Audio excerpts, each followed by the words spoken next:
안녕하세요. 프린트 한번 볼까요?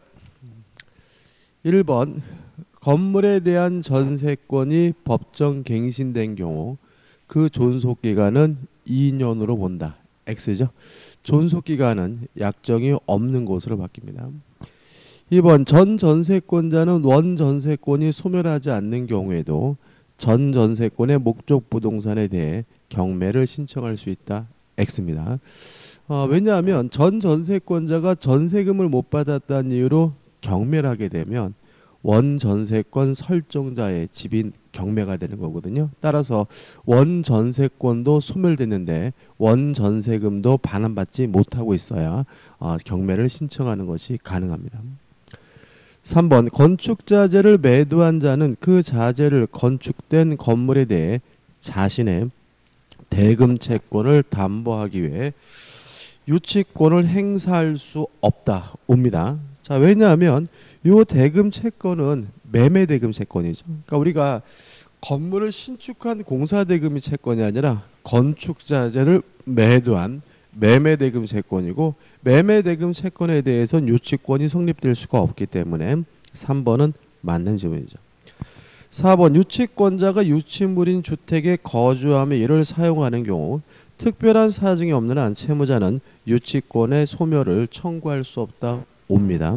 맞는 질문이고 이유는 유치권자가 원래 목적대로 주택에 거주하는 것은 보존에 필요한 사용으로서 가능하다는 게 우리 판례 입장이죠. 5번 저당권이 설정된 나대지의 건물이 축조된 경우 토지와 건물이 일괄 경매되더라도 저당권자는 그 건물의 매수 대금으로부터 우선 변제 받을 수 없다. 맞는 질문이죠. 다시 말하면 토지 저당권자이기 때문에 토지 대금에서만 우선 변제 받을 수가 있죠. 6번 저당권 설정자가 저당권 설정 후 건물을 축조하였으나 경매 당시 제3자가 그 건물을 소유하는 때에도 일괄 경매 청구권이 인정된다. X입니다.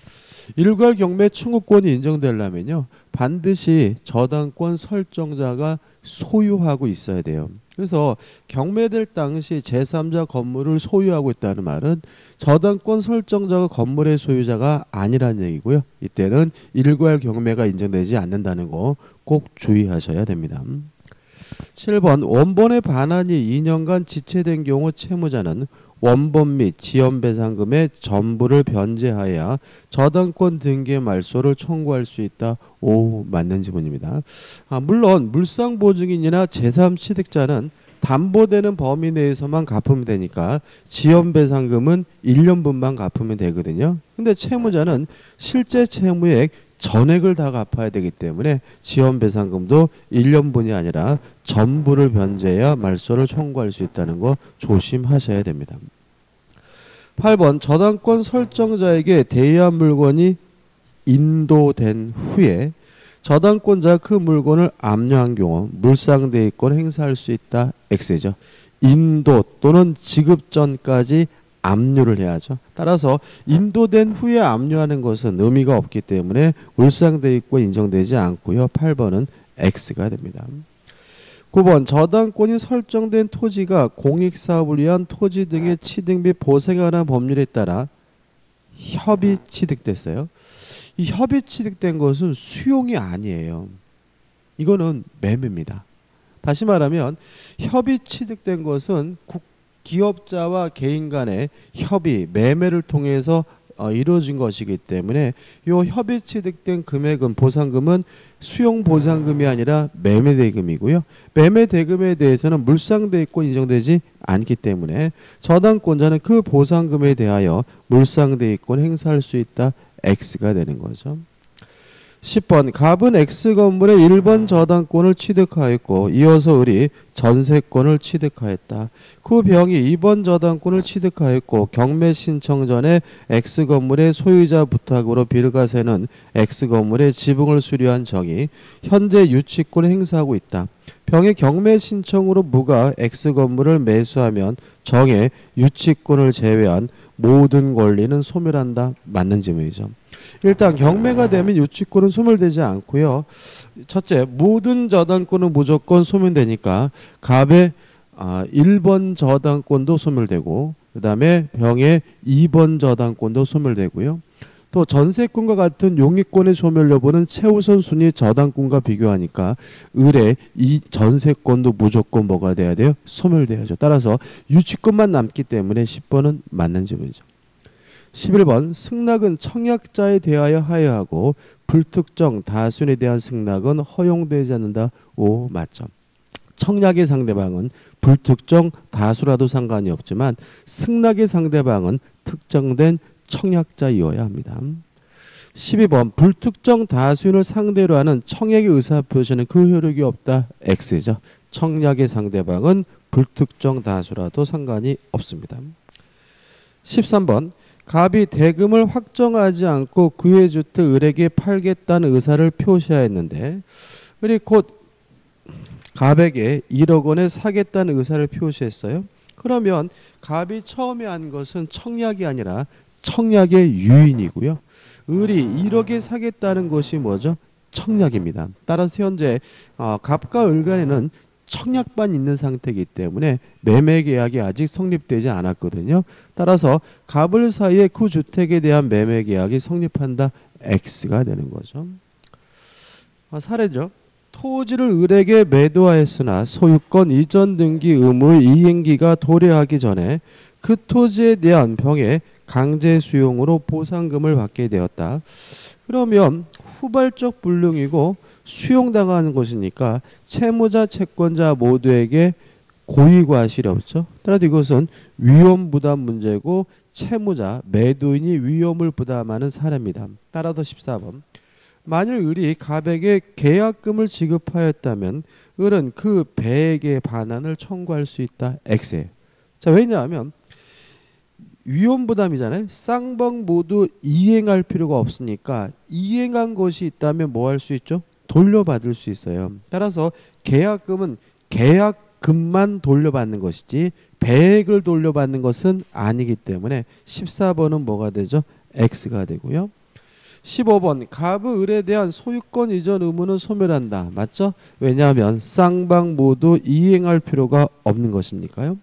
16번 을은 소유권 이전 의무 불이행을 이유로 갑에게 손해배상을 청구할 수 없다. 맞습니다. 왜냐하면 채무 불이행이 아니기 때문에 손해배상을 청구할 수는 없죠. 자, 오늘 이제 146페이지입니다. 146페이지 보시면 계약의 해제가 나오죠. 일단 해제 의의는 계약을 소급적으로 무효화시키는 걸 우리가 해제라고 하는데요. 물론 해제는 승낙을 받지 않고 일방적으로 하는 것이니까 단독행위고 일단 소급해서 무효화시킨다는 점에서는 취소 해제가 같거든요. 다른 점 뭐냐? 박스로 정리되어 있죠. 해제는 계약에 대해서 하고요. 취소는 법률행위에 대해서 하는 거고 또 해제를 하게 되면 원상회복을 하고 취소는 부당이득 반환을 하게 되는데 차이점이 좀 있죠. 그 다음에 해제 사유는 약정 해제 사유와 법정 해제 사유가 있지만 취소는 법에 규정되어 있는 사유만으로 취소할 수 있다. 다시 말하면 약정 취소 사유가 없다는 점에서 차이점이 있고요. 2번 합의 해제와 해제입니다. 자, 해제는 승낙을 받지 않고 일방적으로 하는 거거든요. 근데 만약에 상대방으로부터 승낙을 얻어서 했다면 이걸 우리가 합의 해제, 해제 계약이라고 해요. 네, 여기서 기억할 것이 일단 기본적으로 합의 해제에 대해서는 해제에 관한 민법 규정이 적용되지를 않습니다. 채무불이행일 필요가 없고요. 또 돌려줄 것이 금전이라는 이유로 이자 지급할 필요가 없고요. 또 합의해제는 채무불이행이 아니니까 손해배상은 청구할 수가 없겠죠. 다만 제3자 보호 규정만은 합의해제에도 적용된다는 거 기억해 두시기 바랍니다. 다시 한번요. 합의해제는 해제에 관한 민법 규정이 적용되지 않습니다. 뭐만 적용되죠? 제3자 보호 규정만 적용됩니다. 그 다음에 3번 실권 약관이라는 게 나오는데요. 밑에 교재 잘못된 겁니다. 지금 교재가 이렇게 실권 약관 옆에 해제 조건이라 나왔죠. 이거 아니에요. 정지 조건입니다. 뭐라고요? 정지 조건. 만약에 실권 약관을 들면서 만약에 해제 조건이다 그럼 뭐죠? X예요. 조심하셔야 돼요. 해제 조건이 아니라 뭐죠? 정지 조건이에요. 이게 시험에 잘 안 나와요. 안 나와도 제가 잘 설명드린 적은 없었던 것 같은데, 자, 이런 요겁니다. 자, 해제는 단독행위입니다. 다시 말하면 승낙을 받지 않고 일방적으로 하는 것이니까 해제는 단독행위이므로 원칙적으로 해제 경우에는 조건을 붙일 수가 없습니다. 기억나시나요? 단독행위는 승낙을 받지 않고 일방적으로 하는 것이니까 뭘 붙이지 못하죠? 조건을 붙이지 못한다. 따라서 해제에 조건을 붙일 수 있다 그러면 X인 거예요. 근데 다만 우리 판례는 예외적으로 이런 형태는 가능하다고 봐요. 예를 들어 가지고 2월, 지금 6월이죠. 6월 오늘 며칠이죠? 26일인가요? 25일이요? 죄송합니다.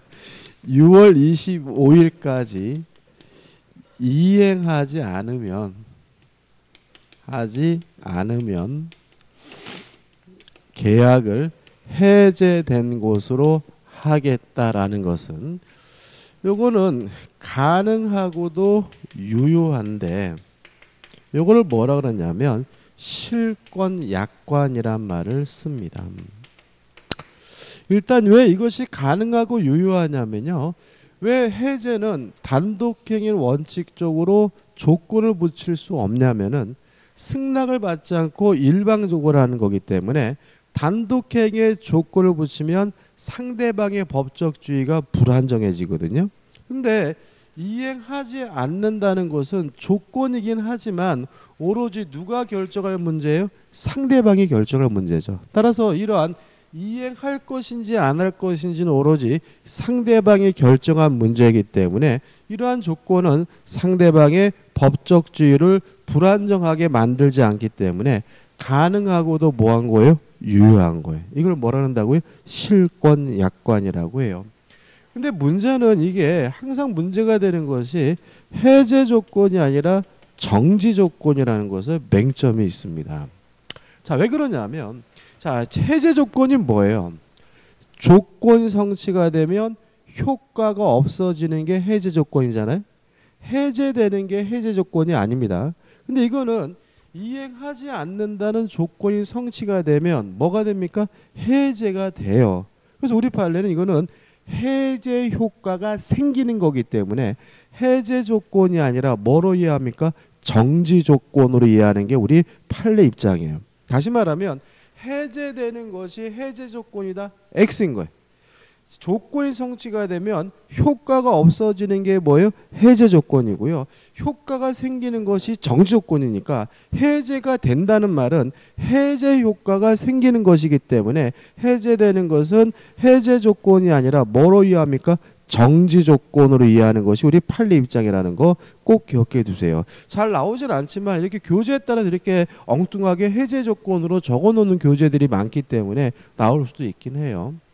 그다음 우측에 보시면 상단에 그림이 나와 있는데 이게 무슨 말이냐면 자, 일단 이행하지 않는다는 조건이 성취가 되면 자동으로 해제가 돼요. 자동으로 해제가 되기 때문에 굳이 해제한다고 또다시 뭐 할 필요 없냐면 의사 표시할 필요는 없어요. 무슨 말 이해되시나요? 이행하지 않는다는 조건이 성취가 되면 그 순간 자동으로 뭐가 돼요? 해제가 되니까 굳이 또다시 해제한다고 말할 필요는 없는데 문제는 뭐냐 하면 지금 이행하지 않는 것이 잔금인 경우에는 그때는 뭐가 필요하냐면 이행 또는 이행의 제공이 필요한 거예요. 왜 그런지 이해되시나요? 자, 잔금은 동시이행 관계죠. 따라서 이행하지 않는다는 이유로 자동으로 해제가 되려면 그 사람이 이행하지 않는 것이 뭐여야 돼요? 채무불이행해야 되거든요. 따라서 상대방의 동시이행 항변권을 소멸시키기 위해서 뭐는 필요한 거죠? 이행 또는 이행의 제공이 필요한 거죠. 그래서 교재 우측의 그림 보면은 중도금 지태 자동으로 해제된다. 잔금 혜택 이것도 자동으로 해제가 되는데 뭐가 필요합니까? 등기 제공 시. 다시 말하면 이행 또는 이행의 제공이 있어야 비로소 뭐가 됩니까? 자동으로 해제된다. 이런 의미가 되는 거죠. 그죠? 자, 정리해 볼게요. 자, 단독행위는 원칙적으로 조건을 붙이지 못합니다. 다만 언제까지 이행하지 않으면 해제된다는 조건은 가능하고도 유효한데 이런 거 우리가 뭐라 그러죠? 실권 약관이라고 하고요. 해제 조건이 아니라 뭐예요? 정지 조건입니다. 왜냐하면 해제된다는 조건이 성취가 되면 해제가 된다, 해제 효과가 생기는 것을 우리 판례가 이해하기 때문에요. 유의하실 것은 이러한 조건이 성취가 되면 자동으로 해제되기 때문에 특별히 해제한다고 또다시 뭐 할 필요 없어요? 말할 필요는 없지만 만약에 이행하지 않고 있는 것이 잔금이라면 동시이행 항변권을 소멸시키기 위해서 뭐는 필요합니까? 이행 또는 이행의 제공은 필요하다까지 기억해 두시면 좋은데 시험에 안 내요. 나오니까 설명을 드린 겁니다. 그 다음 우측에 해제 종류 해가지고 처음에 이제 뭐가 나오냐면 법정 해제가 나오죠. 자, 법정 해제는 채무불이행이죠. 채무불이행이 있으면 계약을 뭐 할 수 있어요? 해제할 수 있는데 채무불이행 중 우측 하단에 보시면 첫 번째 이행지체가 나오죠. 이행지체는 뭔가요? 할 수 있는데 안 하는 것이 뭐죠? 이행지체이므로 1. 원칙적으로 상당한 기간을 정하여 이행을 최고하고 그래도 이행하지 않으면 계약을 뭐 할 수 있어요? 해제할 수 있고요. 2. 정기행위의 경우야 상대방이 불이행의 의사를 표시한 경우에는 뭐 할 필요 없죠? 최고할 필요가 없다는 거 주의하셔야 되는데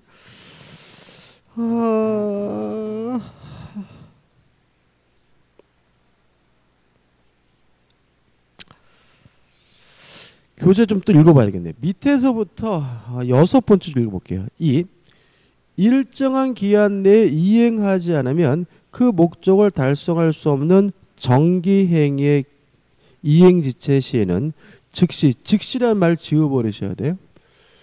즉시란 말 지우셔야 됩니다. 이행지체 시에는 해제권이 발생하고 즉시란 말을 지워버리셔야 돼요. 왜 그러냐면 정기행위의 경우에는 정해진 기한 내에 이행하지 않아야 이행지체가 되잖아요. 따라서 정기행위의 경우에는 뭐가 필요한 거죠? 이행기가 도래해야 돼요. 이행기가 도래해야 비로소 뭐가 돼요? 이행지체가 되기 때문에 즉시가 아니라 그냥 이행지체 시에는 해제권이 발생하고 보통의 이행지체 같이 뭐는 필요 없죠? 최고는 필요가 없다는 거 기억해 두시기 바라고 그 다음에 이제 3번과 4번은 일단은 큰 의미가 없는데 중요한 게 빠져있죠 밑에. 아유, 참. 밑에 좀 공간에도 메모를 하면 상대방이 불이행의 의사를 표시해요. 여기서 아주 시험이 잘 냈습니다. 상대방이 불이행의 의사를 표시하면 일단 첫 번째 기억할 것은 뭐 할 필요 없죠? 최고할 필요가 없다. 왜요? 안 하겠던 놈한테 굳이 뭐 할 필요 없어요? 최고할 필요 없이 바로 계약을 해제할 수 있는데 유의하실 것은 뭐냐면 이행기가 도래할 필요도 없고요. 또 이행 또는 이행의 제공도 필요가 없다라는 것까지 꼭 기억해 두시기 바랍니다. 다시 말하면 상대방이 불이행의 의사를 표시한 경우에는 최고할 필요도 없고요. 이행기가 도래할 필요도 없고요. 또 동시 이행 항변권을 소멸시키기 위한 이행 또는 이행의 제공도 필요 없고 이때 막아놓은 거죠. 즉시 바로 계약을 해제하는 것이 가능하다는 거 요거 메모하시고 기억해 두셔야 돼요. 그다음 교재에 나와 있는 3번은 토지거래 허가구역이잖아요. 유동적 무효도 무효니까 할 필요가 없는 것이니까 이행하지 않아도 뭐가 아니에요? 채무불이행이 아니고요. 그 다음에 4번은 주된 채무가 아니라 부수적 채무 불이행이 있으면 계약을 뭐 할 수 없습니까? 해제할 수 없다는 내용이 나와 있네요. 넘겨보시면 2번 해가지고 이행불능이 나오죠. 여기다 이제 하나 더 하면 돼요. 이행불능. 자, 이행불능은 할 수 없어서 못하는 것이니까 채고할 필요도 없고요. 이행기가 도래할 필요도 없고 상대방의 동시이행 항변권을 소멸시키기 위한 이행 또는 이행 제공도 필요 없이 즉시 바로 계약을 뭐 할 수 있죠? 해지할 수가 있는 거죠. 그래서 상대방이 불이행의 의사를 표시한 경우와 이행불능은 내용이 동일하게 됨을 주의하시기 바랍니다. 그 다음에 3번 불완정 이행에 의한 해제. 확인했는데 완전하지 않아요. 추후에 완성이 가능하다면 이행지체와 마찬가지로 채굴 해야 계약을 해지할 수 있고요. 추후에 완성이 불가능하다면 이행불능과 마찬가지로 채고 없이 바로 계약을 해지할 수 있고요. 4번 채권자의 수령지체입니다. 이것도 해지할 수가 있는데 이거는 누가 해지하는 거냐면 채무자 측에다 해지하고요. 옆에 메모할 것은 채고 필요 이거 하나 메모해 두시죠. 이것도 불능이 아니라 뭐죠? 지체잖아요. 따라서 채권자가 수령을 지체하면 채무자는 수령을 채고한 후에 채고기간 내에 수령하지 않아야 그때 비로소 계약을 뭐 할 수 있죠? 해제할 수가 있고요. 5번 사정 변경에 의한 계약의 해제에 대해서 원칙적으로 해제할 수 없다라고 기억해 두시기 바랍니다. 그러니까 판례를 기억해 두셔야 되는 거죠. 그 다음에 3번 해제권은 형성권이다. 4번 해제권자 계약 당사자와 그의 승계만 할 수 있다. 의미가 없고 우측에 5번 해제권 행사에서 1번 해제권자의 최고에서 1 상대방은 해제권자에게 해제권 행사 여부에 대해서 최고할 수 있고요. 최고 기간 내에 해제하지 않으면 해제권이 소멸하게 된다는 거 주의하시기 바라고요. 하단에 보시면 2번 해제 의사표시 뭐 특별한 거 없죠. 한번 읽어보시면 될 것 같고 넘겨보시면 중간에 5번에서 해제권자의 불가분성이 나옵니다. 자, 간단하게 해제권 행사는 전원에서 전원으로 한 사람이라도 해제권이 소멸되면 다른 사람도 해제권 행사할 수가 없다 이렇게 되는 건데 왜 그러냐면 우리가 불가분성하면 뭐가 떠오르시냐면 지역권 떠오르시죠. 그때 뭐였어요? 긍정적인 것은 한 사람이 부정적인 것은 전원이잖아요. 근데 해제는 계약의 효과를 소급해서 무효화시키는 것이니까 부정적인 거예요. 따라서 해제권의 행사는 부정적인 것이니까 어떻게 해야 돼요? 전원이. 그래서 해제권 행사는 전원에서 전원으로 하고요. 반대로 한 사람이라도 해제권이 없어지면 다른 사람도 해제권이 소멸하게 됩니다. 6번 해제 효과에서 1. 해제는 소급해서 무효가 된다. 학설은 의미가 없습니다. 우리는 매매가 무효면 무엇도 무효죠? 등기도 무효다라고 계속 해왔던 내용이고 우측에 보시면 2번에서 제3자의 보호해가지고 이 제3자 문제에 대해서는 좀 정리를 좀 해볼까요? 일단 첫 번째 생각해 볼 것은 해제하기 전에 이해관계를 갖게 된 사람은 선이든 악이든 묻지 않고 보호가 됩니다. 다만 해제 후에 이해관계를 갖게 된 사람은 선이여야지만 보호가 되고 악이면 뭐 되잖아요? 보호되지 않는다. 이거 일단 첫 번째 꼭 기억해 두셔야 됩니다. 다시 말하면 해제 전에 이해관계를 갖게 된 사람은 선, 악, 불문하고 보호가 되고요. 해제 후에 이해관계를 갖게 된 사람은 선이여야지만 뭐가 돼요? 보호된다는 거 기억해 두시기 바라고요.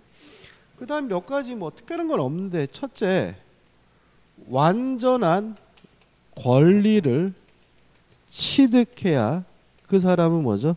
제3자다. 무슨 말 이해되시나요? 갑이 을과 만나가지고 매매 계약을 하고요. 갑이 을에게 이자 등기시킨 후에 을이 또다시 병과 만나서 매매 계약을 했어요.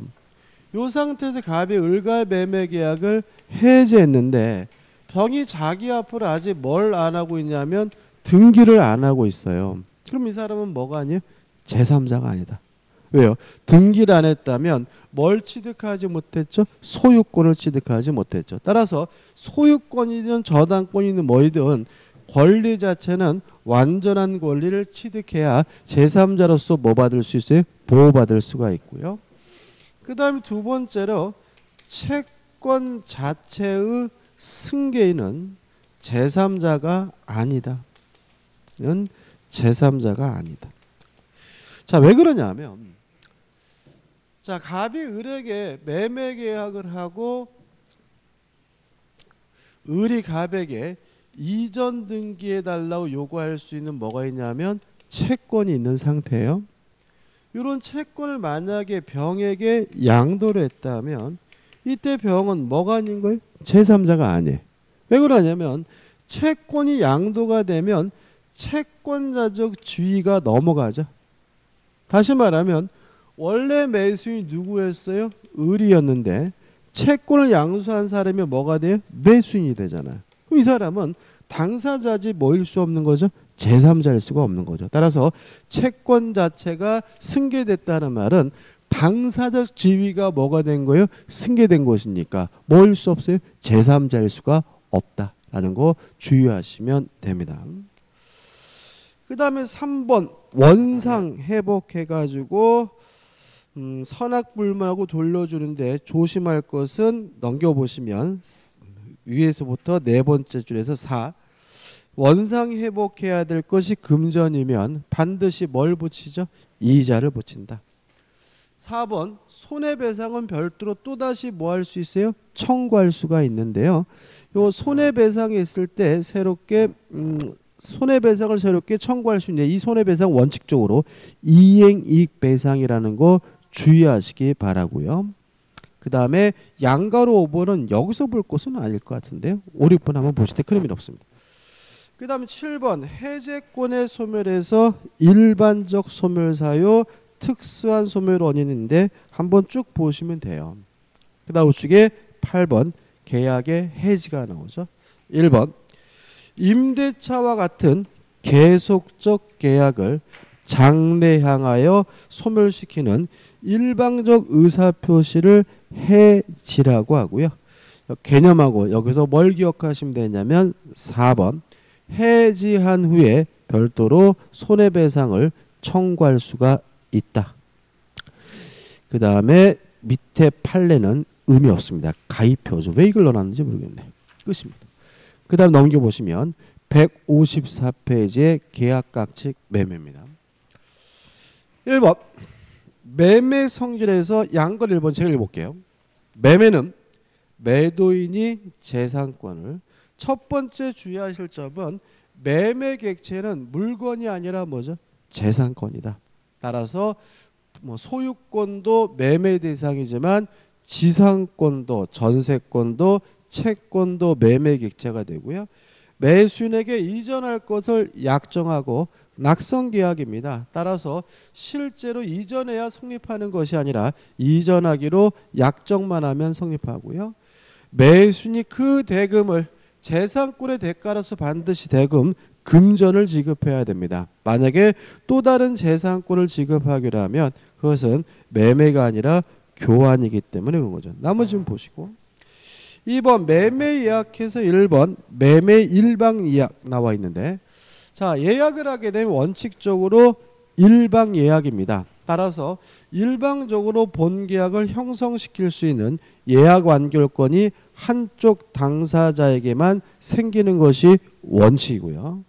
2번 예약 완결권 해가지고 1 예약 완결권이란 일방적으로 본계약을 체결시킬 수 있는 것이므로 형성권이다. 2 형성권이니까 10년에 뭐가 걸리죠? 제척기간에 걸린다. 3 이렇게 나와 있는데 이게 무슨 말이냐면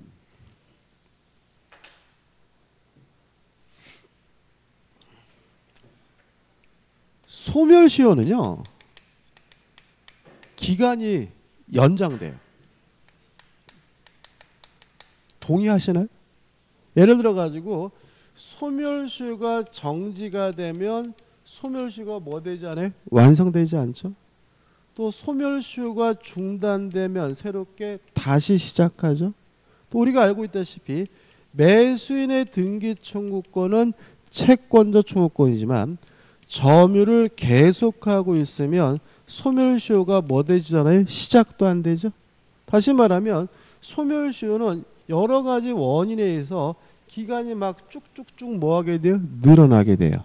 그래서 예를 들어서 채권의 소멸시효는 10년 그러지만 실제로는 이런 사유가 있으면 10년 지나든 20년 지나든 30년 지나든 여전히 채권을 뭐 할 수 있어요? 행사할 수가 있는 거예요.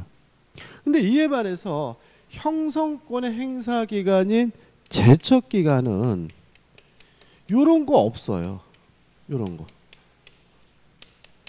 정지 제도도 없고요. 중단 제도도 없고 또 매수인이 점유했다 그래서 뭐 기간이 늘어나는 것도 없어요. 그래서 제척 기간은 한 번 정해지면 기간이 늘어나지 않는다 그래서 무슨 말을 쓰냐면 불변 기간이란 말을 써요.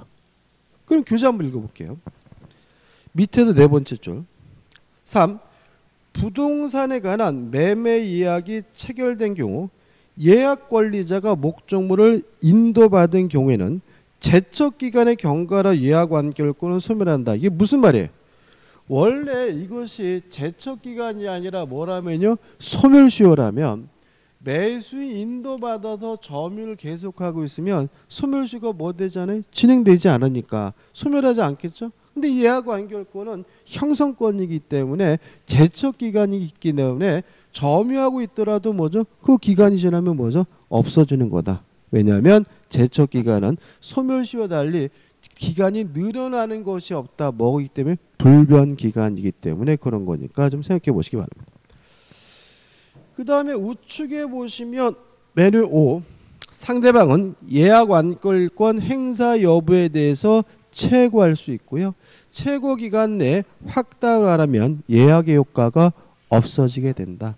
그 다음에 양가로 3번 예약 완결권이 부동산에 대한 권리라면 가등기하는 것이 뭐죠? 가능하다. 기억해 두시면 되겠죠. 그 다음에 3 계약금 해가지고 양가로 1번 해가지고 꼭 기억할 것은 요물계약이죠. 그래서 매매계약은 낙성계약이지만 계약금 계약은 실제로 계약금이 지급돼야 성립되는 요물계약이고 이 계약금의 성질해가지고 일단 옆에다가 계약금 성질해서 증약금으로서의 성질은 필수. 반드시 무슨 성질은 가져요? 증약금적 성질. 그 다음에 밑에 1. 계약금은 해약금으로 추정되지만 위약금으로 당연히 추정되지 않는다는 말은 위약금으로서의 성질을 가지려면 뭐가 필요한 거죠?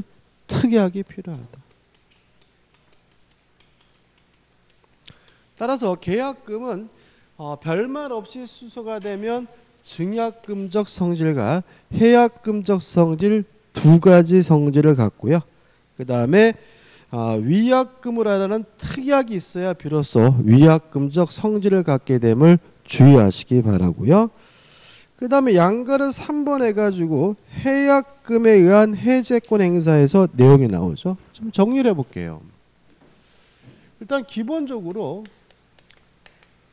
준 사람은 포기하고 받은 사람은 100, 2배를 상환함으로써 해제하는 것이 가능하죠. 조심할 것은 해약금에 의한 해제는 아무 때나 할 수 있는 것이 아니라 이행, 착수 전까지만 할 수가 있고요. 해제가 되면 계약이 소급해서 무효가 된다, 실효가 된다는 점은 마찬가지지만 이행, 착수 전 이행한 것이 없기 때문에 원상회복 문제 발생하지 않고요. 또 해약금에 의한 해제는 채무불이행이 아니기 때문에 별도로 손해배상을 뭐 할 수는 없습니까? 청구할 수 없다는 거 주의하시기 바라고요. 여기서 이제 시험에 최근에 잘 내는 것은 뭐냐면 두 가지인데 요 준 사람은 포기하고 받은 사람은 100을 상환할 때 기준되는 계약금은 약정 계약금을 기준으로 한다.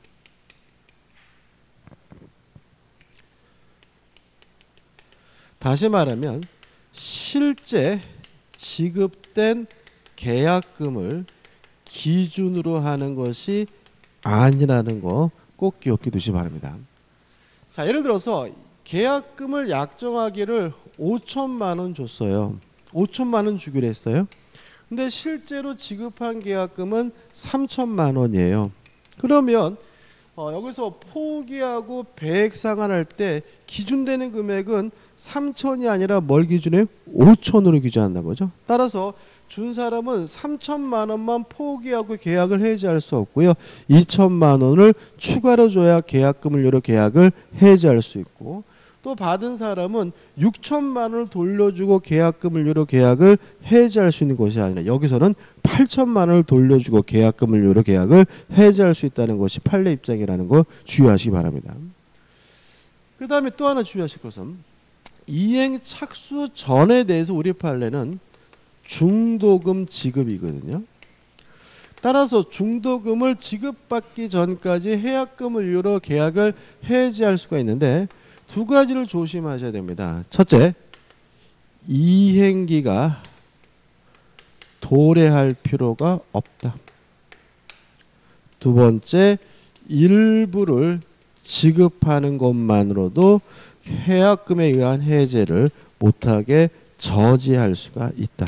자, 이게 무슨 말이냐면, 자, 중도금을 지급하면 더 이상 해약금을 이유로 계약을 뭐 할 수 없어요? 해지할 수 없잖아요. 중도금 다 줘야 되느냐? 아니다. 일부만 줘도 상관이 없다.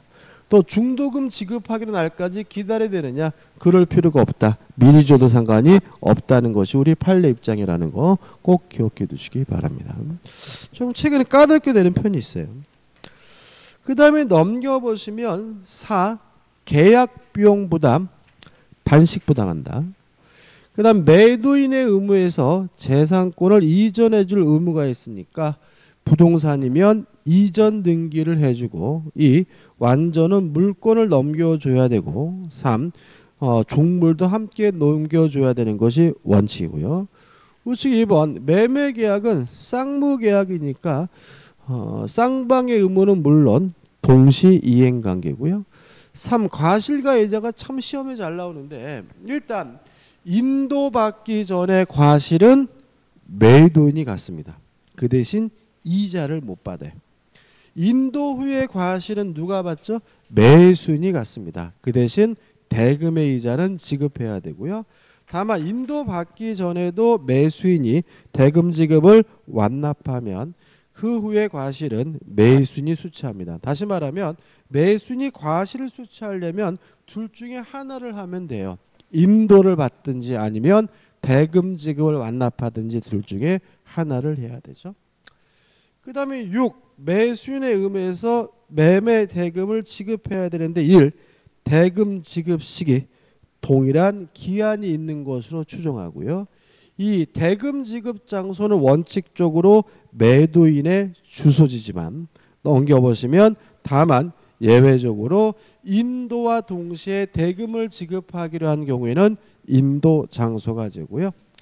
3번 대금 지급 거절해가지고 누군가 권리를 주장하는 사람이 있다면 그 범위에서 대금 지급을 거절할 수 있고요. 이러한 매수인의 대금 지급 거절에 대해서 매도인은 담보를 제공하고 청구하거나 아니면 공탁해달라고 뭐 할 수 있죠? 요구할 수가 있죠. 7번 담보 책임이 나옵니다. 중요하죠. 일단 법정 책임이다.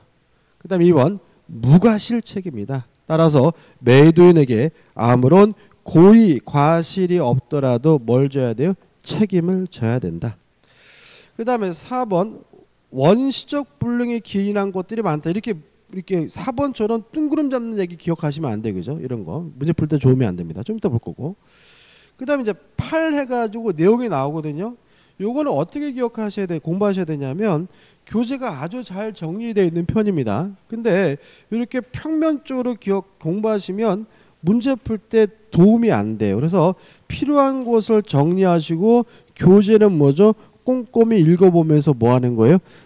뭐 체크하는 거죠. 체크하는 거고 문제를 풀기 위해서는 이렇게 정리해야 돼요. 가장 중요한 것은 뭐냐면 악의 매수인이 할 수 있는 거 꼭 기억해 두셔야죠. 반드시 암기해야 됩니다. 첫째, 전부 타인의 권리인 경우 악의 매수인도 계약을 해제할 수가 있습니다. 두 번째, 일부 타인의 권리인 경우 악의 매수인도 대금, 감액을 청구할 수가 있습니다. 세 번째, 저당권 전세권이 설정이 되어 있었고요. 이 저당권 전세권이 실행이 되는 바람에 권리를 취득할 수 없거나 상실한 경우에 악의 매수인은 계약을 해제할 수도 있고 손해배상도 청구할 수가 있습니다. 어차피 우리는 공인중개사 시험에서는 담보책임이 반드시 나오고요. 실제로 까다롭게 느껴지고 양이 많은 부분이지만 문제를 풀기 위해서는 이 세 가지가 가장 중요해요. 이 세 가지 꼭 반드시 어떻게 하셔야 돼요? 외우시는데 대충 감 잡는 게 아니라 뭐죠? 딸딸딸딸 외우셔서 정확하게 기억해 두셔야 됨을 주의하시기 바랍니다. 그 다음에 두 번째 좀 정리할 것은 경매에 있어서 담보책임입니다. 경매가 됐을 때 담보책임에 대해서 첫 번째 기억할 것은 원칙적으로 물건의 하자에 대해서는 담보책임 물을 수가 없고요. 권리의 하자에 대해서만 담보책임 물을 수가 있는데 두 번째 1차적으로는 매도인인 채무자가 담보책임을 부담하지만 채무자가 무자력이면 완전 개그지면 이때는 2차적으로 배당을 받은 채권자가 담보책임을 부담한다. 그 다음에 이러한 모든 담보책임은 무엇을 전제로 하냐면 유효함을 전제로 하는 거죠. 이것도 최근에 잘 나오죠. 자, 우리가 책임은 뭐 해야 돼요? 유효해야죠. 만약에 매매 자체가 무효면요, 경매 자체가 무효면 무엇도 발생하지 않아요? 책임도 발생하지 않습니다. 따라서 경매가 유효해야, 매매가 유효해야 비로소 뭐 할 수 있습니까? 책임이 발생하니까 담보책임이 발생한다는 거 주의하시기 바랍니다. 이게 전부입니다.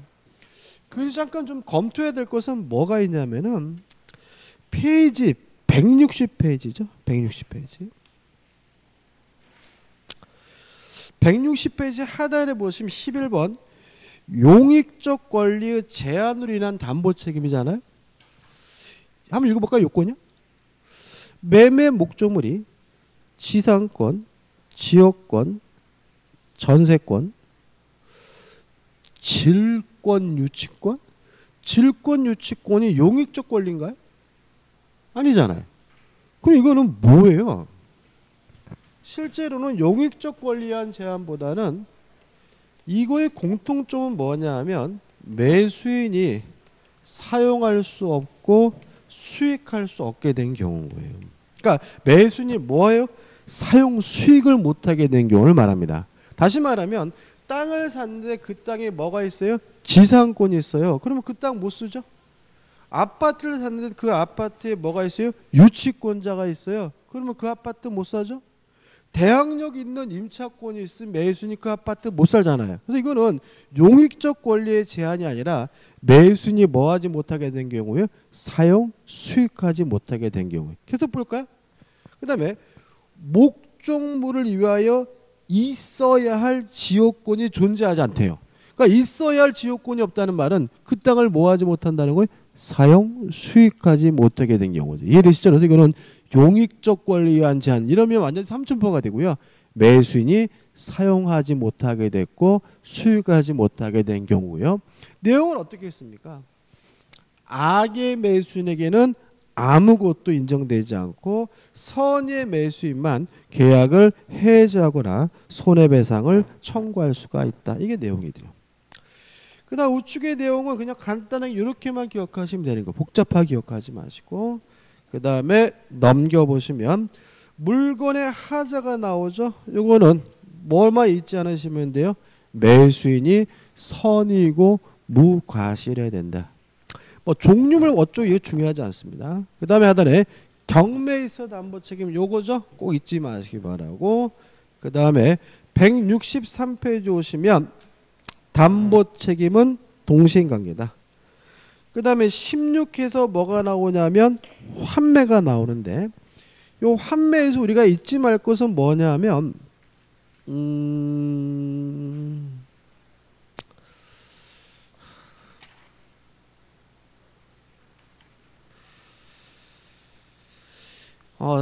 우측 하단에 보시면 3번 환매 특약이 나오죠.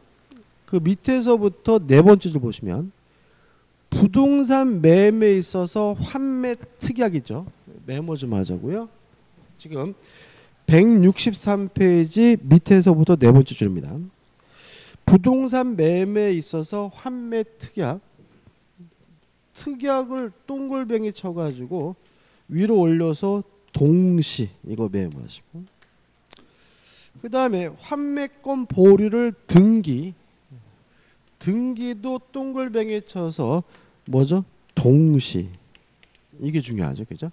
다시 말하면 환매 특약과 매매 계약은 반드시 어떻게 해요? 동시에 해야 되고요. 또 환매에 관한 부기 등기도 원래 매매에 관한 이전 등기와 뭐죠? 동시에 해야 됩니다. 그래서 환매 첫 번째 특징은 특약도 동시에 하고 등기도 뭐 해야 돼요? 동시에 된다. 꼭 기억해 두셔야 되고요. 그 다음에 넘겨보시면 환매 기간이 나오죠. 이것도 중요하죠. 부동산은 5년, 동산은 3년을 넘지 못하고요. 또 우리 민법은 이 기간을 뭣도 못하도록 금지해놨냐면 연장도 못한다. 다시 말하면 환매 기간은 부동산은 5년, 동산은 3년을 초과하지 못하고요. 무엇도 하지 못합니까?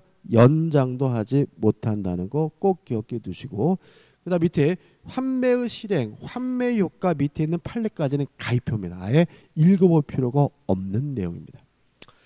그 다음 우측에 보시면 교환이 나오죠. 한번 읽어보시되 교환에 대해서 한마디입니다. 교환에 대해서는 매매에 관한 민법 규정이 그대로 뭐가 돼요? 준용된다 정도만 기억하시면 됩니다. 좀 쉬었다가요. 임대차로 들어가도록 하겠습니다.